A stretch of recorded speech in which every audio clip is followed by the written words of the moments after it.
Hi guys, it's Kelly here, and I am here with my very first product spotlight. And of course, there were bumps along the road, so I hope that you guys will bear with me.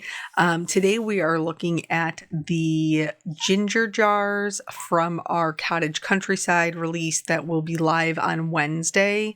So we have a couple of different options for the ginger jars. One of them is this red rubber stamp that's the Ornate Ginger Jar, and it also has coordinating dies.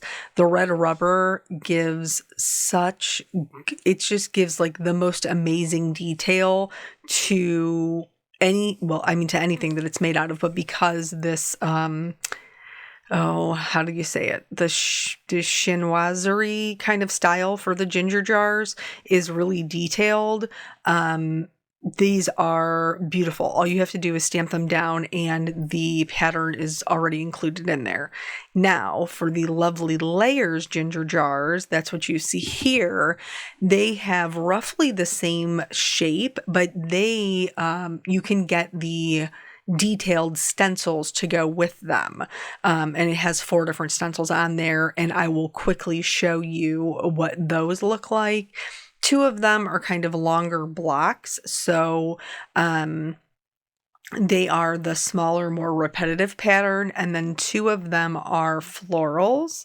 The ornate ones, which are the stamp, and the Lovely Layers detail stencil do not have repeat patterns, so you could even mix and match them. This one right here,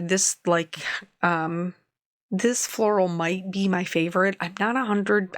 I can't say because I like the other floral one a lot too. But here, like you can see, obviously you would be able to use these for other things besides just, decorating your ginger jars.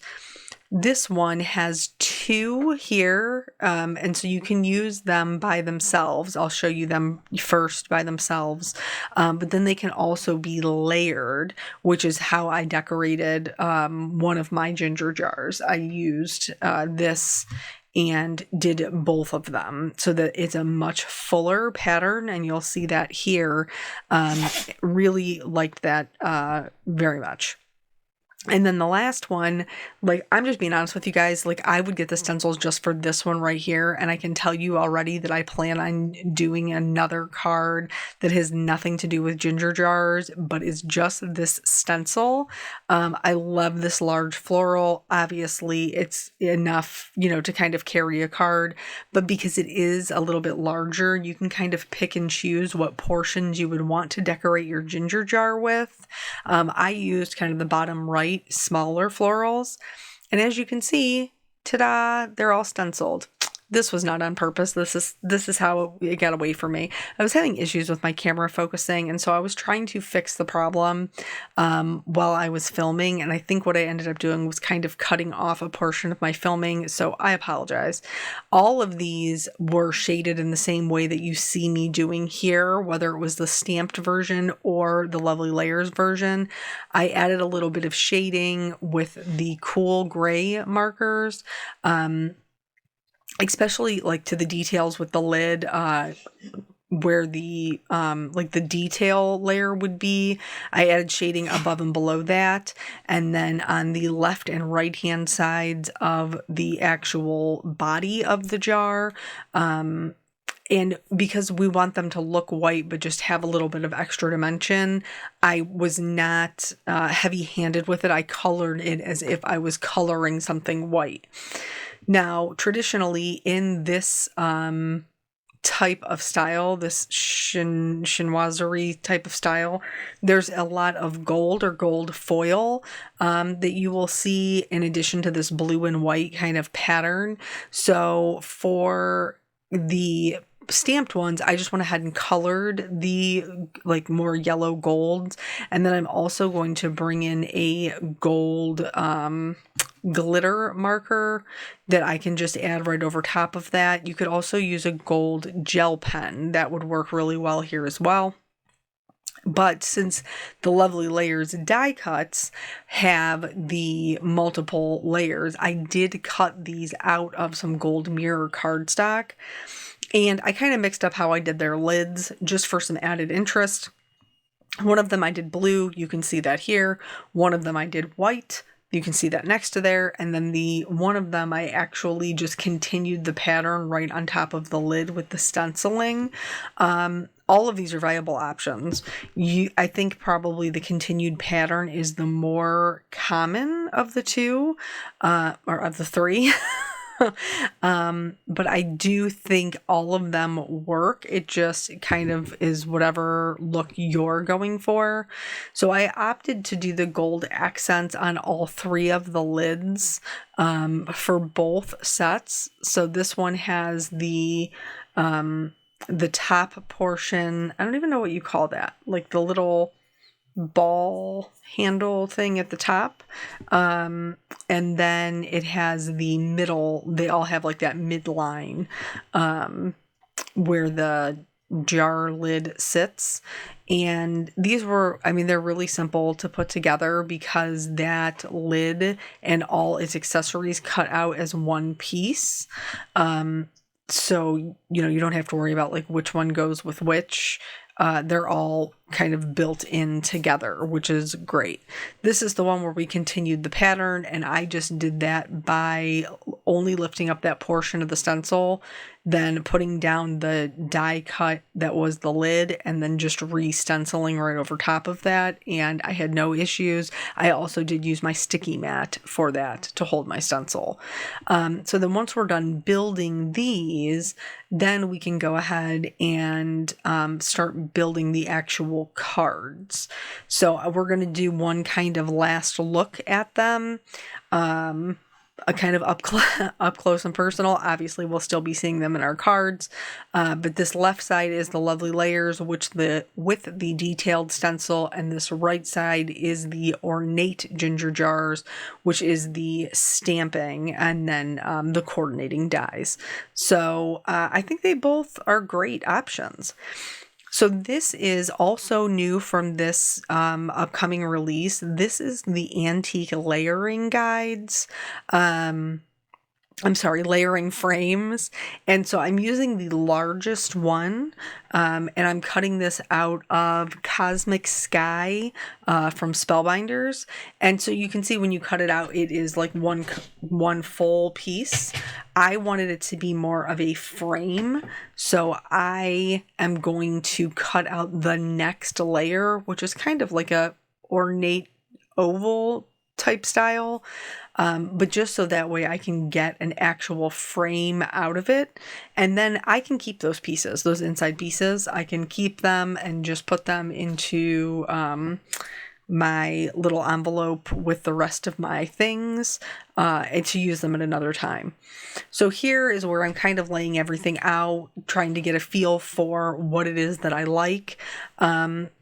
Shocking, I know. I definitely enjoy more of a clean and simple look, but I did feel like the one with the antique frame needed a little bit of something, and so you probably could achieve the same look by doing ink blending, like some darker inks. The stenciling that I did was with Chip Sapphire, so that would probably work, but I chose to go in and add some shading with some darker blue Copic markers. This is the B90s family, so I used 95, 97, and 99.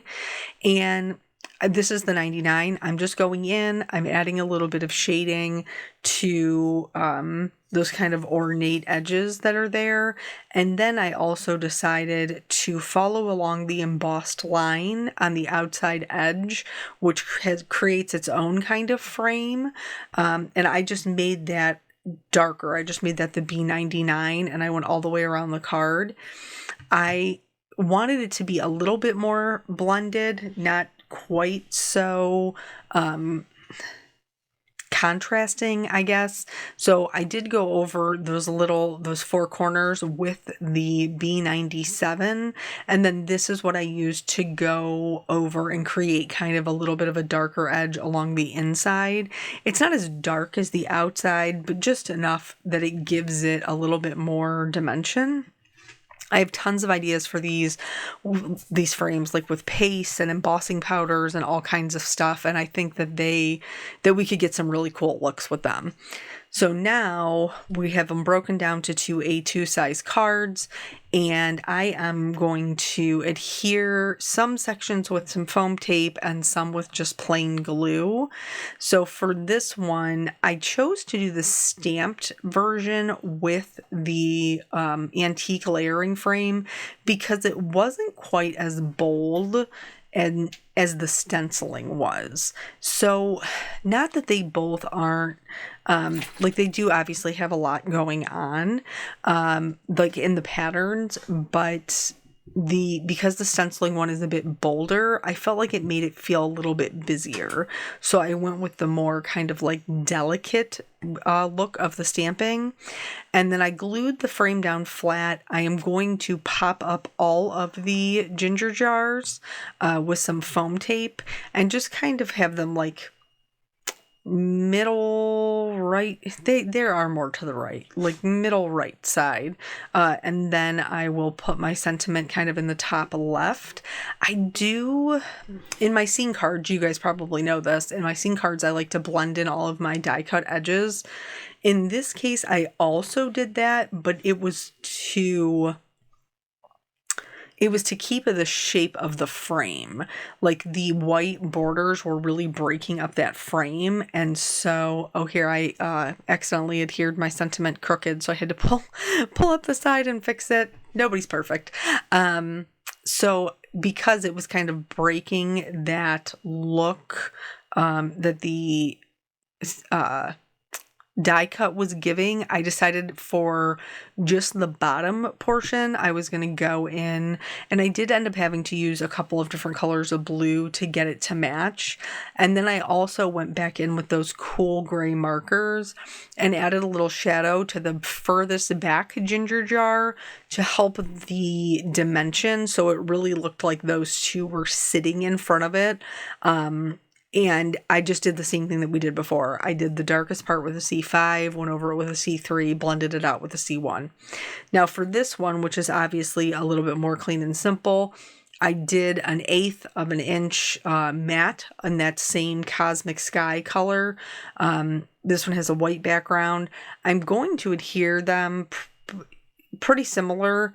They're in the bottom right, but I'm just going to flip-flop the two other ginger jars. And for this one, I glued the tallest one down flat, and then the other two I will pop up on foam tape, just, to create some added interest because it is a very clean and simple card. So once those are down, I am going to go in with those cool grays again and ground them. So I'm just going to put a little bit of a shadow underneath them. This just helps them to appear not like they're not floating just willy-nilly in midair. They're casting a little bit of a shadow on the ground. And it helps to kind of bring everything together. For my sentiment, to just create a little bit of balance, I'm going to go kind of to the left-hand side. This one, it's a little bit more delicate, and I didn't want to have to cut little teeny tiny pieces of foam tape. So I just die cut 2 more of the sentiment dies. You don't have to stamp it, you can just cut the dies. And then I stack those on top of each other to give it a little bit of lift. And then I will put that to the left and just kind of barely covering the largest jar. You could absolutely put it up higher, and as you can see, I kind of looked at that for a minute to see if I would like it, and I did like it better just a little bit tighter, which is typical for me. I tend to like my designs a little bit more just a little bit, like the sentiment a little bit tighter. I don't like when they're super far away.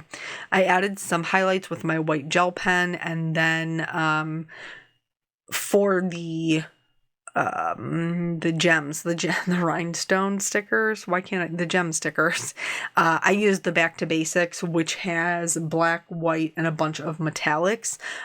This is by far and away, as you can see, one of my most favorite gem packs that they have.